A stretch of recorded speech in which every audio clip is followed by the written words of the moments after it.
Siddharth ITI द्वारा चलाए जा रहे ऑनलाइन क्लास में मैं शिव सर एक बार फिर से आप लोगों का बहुत बहुत स्वागत करता हूं अपने YouTube channel gain knowledge technical में। प्रीवियस क्लास की तरह आज भी मैं आप लोगों के लिए शॉर्ट क्वेश्चन ट्रेड वेल्डर के लिए लेकर के आया हूं, जो सभी प्रकार के वेल्डर के लिए बहुत ही इम्पोर्टेंट क्वेश्चन है और इनकी जो जानकारी है यह बेसिक क्वेश्चन है। इनकी जानकारी सभी को होनी बहुत ही अत्यंत आवश्यक है।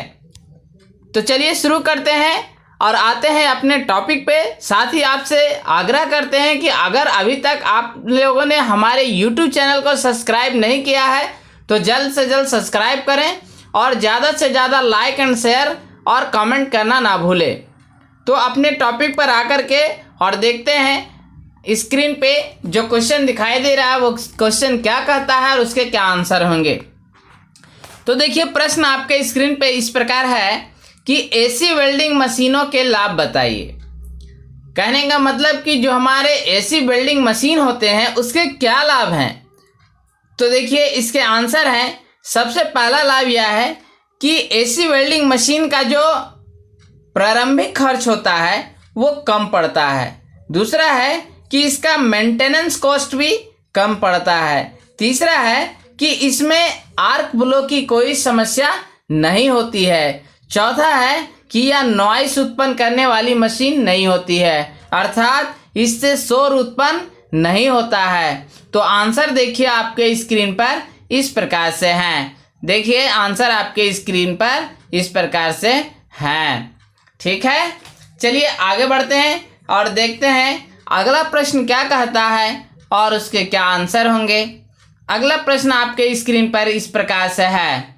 अगला प्रश्न है कि एसी वेल्डिंग मशीनों की हानियां बताएं। जिस प्रकार से एसी वेल्डिंग मशीन के लाभ बताए हैं उसके साथ ही साथ इसके कुछ हानियां भी हैं। तो इसके हानि क्या है कि सबसे पहला है कि यह नॉन फेरस धातुओं की वेल्डिंग के लिए उपयुक्त नहीं होती है, अर्थात एसी वेल्डिंग से सिर्फ जो है हम आपको फेरस मेटल का वेल्डिंग अच्छी तरीके से कर सकते हैं, लेकिन जैसे ही नॉन फेरस मेटल की जो है वेल्डिंग करने की आवश्यकता होती है तो यह उसके लिए उपयुक्त साबित नहीं होती है। दूसरा यह है कि शीट मेटल की वेल्डिंग के लिए भी उपयुक्त नहीं है। तीसरा इसका हानि है कि जहां पर इलेक्ट्रिक मेन सप्लाई नहीं होती है वहां पे इसे प्रयोग करना असंभव होता है। तो ये हमारे एसी वेल्डिंग मशीन की हानियां हैं। आंसर आपके स्क्रीन पर इस प्रकार से है। आंसर जो है पहला नॉन फेरस धातुओं की वेल्डिंग के लिए उपयुक्त नहीं होती है। दूसरा शीट मेटल की वेल्डिंग के लिए भी उपयुक्त नहीं है। तीसरा जहां पर इलेक्ट्रिक मेन सप्लाई उपलब्ध नहीं होती है वहां पे इसे प्रयोग करना असंभव होता है। चलिए आगे बढ़ते हैं, देखते हैं अगला प्रश्न क्या कहता है। अगला प्रश्न आपके स्क्रीन पे है कि डीसी वेल्डिंग मशीन का प्रयोग करते समय क्या कहता है कि पोलैरिटी का प्रयोग नहीं किया गया है, अर्थात डीसी वेल्डिंग मशीन का प्रयोग करते समय क्या प्रकट करता है कि सही पोलैरिटी का प्रयोग नहीं किया गया है। तो इसके सही आंसर क्या होंगे, इसके सही आंसर क्या होंगे। तो देखिए आपके स्क्रीन पर जो है इसके सही आंसर हैं कि यह हमें प्रकट करता है, यह बताता है कि यदि सही पोलैरिटी का प्रयोग नहीं किया गया जाता है तो पहला है कि अत्यधिक स्पैटर और खराब पेनिट्रेशन होगी। दूसरा है कि आर्क को चलाना मुश्किल होगा। तीसरा वेल्डिंग बीड खराब बनेगी और इस पर सरफेस दोष आ सकता है। तो ये इसके करेक्ट और सही आंसर हैं जो आपके स्क्रीन पर इस प्रकार से हैं कि यदि सही पोलैरिटी पर प्रयोग नहीं किया जाता है तो अत्यधिक स्पैटर और खराब पेनिट्रेशन होगी, आर्क को चलाना मुश्किल होगा, वेल्डिंग बेड खराब बनेगी और इस पर सरफेस दोष आ जाएगा। चलिए आगे बढ़ते हैं, देखते हैं अगला प्रश्न क्या कहता है। अगला प्रश्न आपके स्क्रीन पर इस प्रकार से है। अगला प्रश्न है कि किस प्रकार की वेल्डिंग मशीन में आर्क ब्लो की समस्या होती है। तो देखिए इसके सही आंसर है कि जब हम डीसी वेल्डिंग मशीन का उपयोग करते हैं तो इसमें आर्क ब्लो की समस्या उत्पन्न होती है। तो इसका सही आंसर होगा डीसी वेल्डिंग मशीन। चलिए आगे बढ़ते हैं, देखते हैं अगला प्रश्न क्या कहता है। अगला प्रश्न आपके स्क्रीन पर इस प्रकार है, किस प्रकार की आर्क वेल्डिंग मशीन में वेयर वायर इलेक्ट्रोड का प्रयोग नहीं किया जा सकता है। कह रहा है कि किस प्रकार की आर्क वेल्डिंग मशीन में वेयर वायर इलेक्ट्रोड का प्रयोग नहीं किया जा सकता। तो इसके सही आंसर है एसी वेल्डिंग मशीन में हम वेयर वायर समझिए, जिसको नंगी तार बोलते हैं, ब्रेजिंग इस सब के लिए जो हम वायर उपयोग में लाते हैं वो हमारा वेयर वायर कहलाता है। तो वेयर वायर की जो है हम इसमें एसी वेल्डिंग मशीन में उपयोग नहीं कर सकते हैं। इसका सही आंसर आपके स्क्रीन पर इस प्रकार है। चलिए आगे बढ़ते हैं, देखते हैं अगला प्रश्न क्या कहता है। अगला प्रश्न है कि आर्क वेल्डिंग के लिए एसी और डीसी दोनों मशीनों का प्रयोग किया जा सकता है। आर्क वेल्डिंग के लिए प्रयोग किए जाने वाली एसी वेल्डिंग मशीन के प्रकार का नाम बताएं। तो देखिए इसके सही आंसर होंगे आपका वेल्डिंग ट्रांसफार्मर इसका सही और करेक्ट आंसर होगा। तो आंसर आपके स्क्रीन पर इस प्रकार है, वेल्डिंग ट्रांसफार्मर।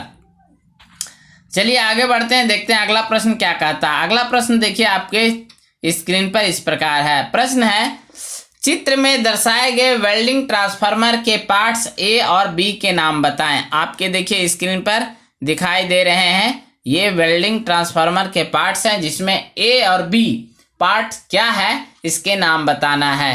तो देखिए ए में आपका जो है प्राइमरी वाइंडिंग दिखाई दे रहा है और बी हमारा क्या है, कोर वायर है, आयरन कोर कहते हैं। बी हमारा क्या है, आयरन कोर है, जिसके ऊपर जो है प्राइमरी वाइंडिंग और इधर आपको दाहिने साइड जो दिखाई दे रही है वो सेकेंडरी वाइंडिंग की हुई है। तो इसके करेक्ट आंसर आपके स्क्रीन पर है, ए है हमारा प्राइमरी वाइंडिंग और बी है हमारा आयरन कोर।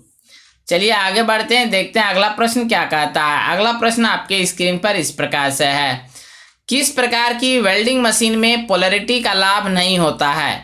प्रश्न को फिर से दोहरा लेते हैं कि किस प्रकार की वेल्डिंग मशीन में पोलैरिटी का लाभ नहीं होता है। तो इसके करेक्ट आंसर क्या है, तो देखिए इसके करेक्ट आंसर है AC welding machine. AC welding machine में जो है पोलैरिटी का लाभ नहीं होता है।